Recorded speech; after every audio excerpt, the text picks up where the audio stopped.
আজকে একটা সবজি রান্না করছি। এটা অনেকে খাইতে বালা ফাইন, আবার অনেকে বালা ফাইন না। হ্যালো এভরিওয়ান, আসসালামু আলাইকুম। Welcome to my daily mini blog. ঘুম থেকে উঠে প্রথমে বেড কভার চেঞ্জ করছি। আর ইতা বেড কভার সব আমার দেশ থেকে আনা। ইকানো বালা বালা বেড কভার পাওয়া যায়, বাট অত কমফোর্টেবল নাই।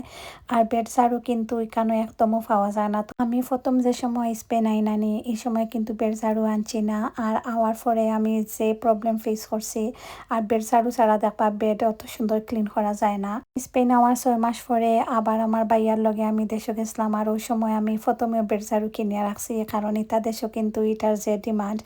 এনিওয়ে রুম ক্লিনিং করিয়া পরে কিচেন আইলাম, সকালে নাস্তা বানাইলাম। আর আজকে সকালে ঘুম থেকে উঠেও খুব ইচ্ছে হইল যে কড়া করিয়া 1 কাপ চা বানাই, কোড়ালি কাঠ দিয়া আর পরোটা দিয়া চা দিয়ে খাইতে কিন্তু ভালো লাগে। তো আমি এখন গরমের সময় আসলে বেশি ঘুম থেকে উঠে চা খাওয়া হয় না, সন্ধ্যার দিকে চা খাওয়া হয়। বাট আজকে সকালে ঘুম থেকে একটু আর্লি উঠেছি, রান্না করা লাগবো, যার লাগে কই চা খাইলাই। তো নাস্তা শেষ করিয়া এখানে সবজি কাটিলাম। আর আজকে আমি মূলা রান্না করবো, গতদিন এটা কিনে আনছি। তো মূলা সবজিটা আসলে অনেকে বালা পায় না, আবার অনেকে বালা পায় না, বাট আমি এটা বালা না পাওয়ার কোনো রিজন খুঁজিয়া পাই না। এটা কিন্তু শুটকি দিয়ে খাইতেও ভালো লাগে, আবার মাছ দিয়া গরু মাংস দিয়ে খাইতেও ভালো লাগে। তো এখানে আমার হাজব্যান্ডে আমার হেল্প করছেন, তাই অনেক সুন্দর করিয়া মূলা ছোটো ছোটো করিয়া খাটিয়া দিছন। আর অন্যদিকে আমি মাছও ফ্রাই করে লাইছি। আর আমার হাজব্যান্ডে কিন্তু অলওয়েজ আমার অনেক সাপোর্ট করেন, তাই যে সময় ঘরত থাকবা খামতা হয় না, সবসময় ট্রাই করবা আমার এই টুকিটাকে হেল্প করার লাগিয়া। ওটাও আসলে অনেক বেশি। আমরা যারা প্রবাসও আছি বা বাইরা দেশও আছি, এখানেও কিন্তু হেল্প করার মতো কেউ থাকে না।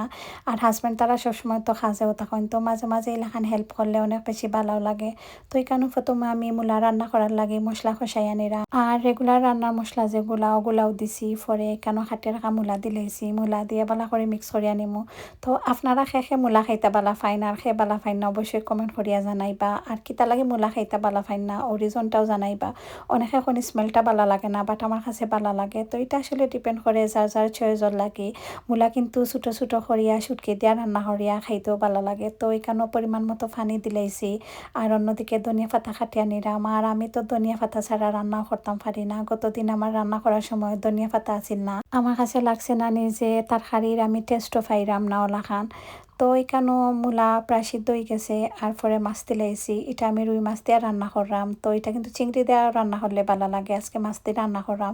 আমার হাজব্যান্ডে আবার গরু মাংস দিয়ে রান্না করলে খাইতে ভালো ফাইন। তো আজকে গরু মাংস দিয়ে রান্না করছি না, অনেকদিন পরে মাছ দিয়ে রান্না করলাম। আর মূলা রেডি হয়ে গেছে, লাস্টে পরিমাণ মতো ধনিয়া পাতা দিলাইছি। আর আজকের ধনিয়া পাতার যে সুন্দর একটা স্মেল আছে, গরমের সময় ধনিয়া পাতার বেশি সুন্দর স্মেল পাওয়া যায়। ঠান্ডার সময় অত বেশি থাকে না, গরমের সময় বেশি থাকে। অন্যদিকে মাছের ডিম দিয়া টক রান্না করবো। তো এখানে টমেটো কাটিয়া নিলাম। তো টকর মাঝে আমার টমেটো দিলে বেশি ভালো লাগে। টমেটো সাইজ করিয়া কাটিয়া নিলাম। আর এটা তো আর গলি যাইব যে সালখান কাটিয়া নিলেও একটু ছোটো ছোটো করে কাটিয়া নিছি। আমরা যারা সিলেটর আছি আমরা কিন্তু টেঙ্গা খাইতাম যে বালা খাই, আর গরমের সময় কিন্তু টেঙ্গা খাইতে বেশিও ভালো লাগে। টেঙ্গা রান্না বয়াইলাইছি। তো এখানে পরিমাণ মতো তেল দিলাইছি আর একটু রসুন দিলাইছি। ব্লান্ডার রসুন ইউজ করা যায়, বা খাটিয়া রসুনও দিলে সুন্দর একটা গ্রান হয়। তো রসুন একটু বাজিয়ে নিমো। আর এদিকে টমেটো কাটি লাইছি আর ছোটো মাছ ফ্রাই করিয়া রাখছি। এটা ছোটো মাছ ফ্রোজেন যে ছোটো মাছ ওগুলা, তো একটু এটা লবণ দিয়া মাখাইয়া রাখিয়া আর মশলা দিয়ে মেরিনেট করিয়া ফ্রাই করিয়া টেঙ্গা দিয়ে রান্না করলে খাইতে ভালো লাগে। বাট দেশের মতো তো আর এটার টেস্ট মিলে না। তো এখানেও আমি একটু হলুদ গুঁড়া দিছি আর মরিচ গুঁড়া দিছি। টেঙ্গার মাঝে অনেকে মরিচ গুঁড়া দেন না, আমি একটু মরিচ গুঁড়া দেই, দিলে একটু জাল জাল লাগে, ভালো লাগে খাইতে। পরে টমেটো দিলাইছি। আর এখানেও আমি ডেফলের ফুটি ইউজ করবো। তো ডেফলের ফুটি খেয়েছি নইন কমেন্ট করবা। তো এটা আসলে আমার ফুটি জেলাখান নানি ওলাখান একটা ডেফল আছে ফল, ওটা দিয়া ফুটি দেন। আর এটা টেঙ্গা কিন্তু যে ভালো লাগে। আর এটা জিনিস কিন্তু পাওয়া অনেক রেয়ার। তো আমার আম্মা সবসময় আমার ডেফলের ফুটি দিবা। আর আমি ডেফলের ফুটি দিয়া টেঙ্গা রান্না করিয়া খাইতাম যে ভালো পাই। এটা কিন্তু আলাদা করিয়াও টেঙ্গা রান্না করে খাওয়া যায়। তো আমি টমেটোর লগে একটু দিলাম এক্সট্রা টক হইতো করিয়া। এদিকে টেঙ্গা রান্না প্রায় কমপ্লিট হয়ে যায়, টমেটো গলে গেছে। আর আমি একটা হ্যান্ড উইক্স দিয়া ভালো করে ব্লেন্ডার করিয়া নিছি। দেন এখানেও মাছের ডিম দিলাইছি। মাছের ডিম দিয়া একটু সময় নাড়িয়া দিমু, আর নাইলে মাছের ডিম দলা বান্ধি যায়, পরে আর ভালো লাগে না। তো এখানেও বালা করে নাড়িয়া পরে একটু পানি দিলাইমু। পানি দিয়া 5 মিনিটের মতো রান্না করলে মাছের ডিম ফুটে যাইব। মাছের ডিম খেয়ে কিলাখান খাইতে বালা ফাইন। মাছের ডিম কিন্তু মাছ পাচির লগে বেশি ভালো লাগে, আবার মাছের ডিমের বড়াও খাইতে ভালো লাগে। এদিকে আমি টেঙ্গা রান্না করছি আজকে, টেঙ্গা দিয়া রান্না করলে ভালো লাগে খাইতে। তো এখানেও রান্না প্রায় শেষ। আর এখন আমি ফ্রাই করা ছোটো মাছ দিলাইমু। ছোটো মাছ দিয়া 5 মিনিটের মতো জাল দিমু।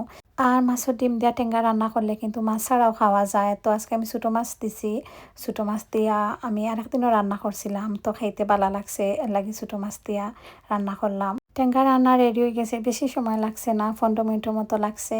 তো মাছ ফ্রাই করতে একটু সময় লাগে, তো এখানেও লাস্টে ধনিয়া পাতা দিলাইছি, ধনিয়া পাতা দিয়া নামাইয়া নিমু। তো আজকে ডিমর টেঙ্গা রেসিপি আপনার কাছে কিলাহান লাগলো, আর শেষে ডিমর টেঙ্গা খাইতা বালা ফাইন কমেন্ট করিয়া জানাইবা। তো গরমের সময় দেখবা আসলে ইতা মাছ মাংস থাকি টেঙ্গা টাইপ কিছু হইলে তো খাইতেও ভালো লাগে। আজকে আর বেশি কিছু রান্না করছি না, 2টা কারি রান্না করছি, ডিমর টেঙ্গা আর মূলা দিয়া মাছ দিয়া। তো গরমের সময় দেখবা আসলে বেশি তরকারি রান্না করলে খাওয়াও যায় না, পরে দেখা যায় যে নষ্ট হয়। আর গরমের সময় বেশি রান্না করতেও ভালো লাগে না। রান্না বান্না শেষ করিয়া এখানে একটা ড্রিঙ্ক নিয়েছি, আর এটা কিন্তু আমার মোস্ট ফেভারিট স্ট্রবেরি ড্রিঙ্ক। তো গরমের সময় ঠান্ডা ঠান্ডা দেখবা ড্রিঙ্ক খাইতে ভালো লাগে, আর এটা লাচ্ছি টাইপ লাখান আর কি। এটা 0 ক্যালোরিজ, বেশি খাইলেও প্রবলেম নাই। তো ঘরে স্ট্রবেরি আসিল, আমি একটু খাটিয়া সুন্দর করে ডেকোরেশন করে নিলাম। আমার ভিডিও দেখতে যারা ভালো ফাইন পেজও লাইক ফলো দিয়া লগে থাকবা। আজকের ভিডিও ততটুকু, থ্যাংক ইউ ফর ওয়াচিং।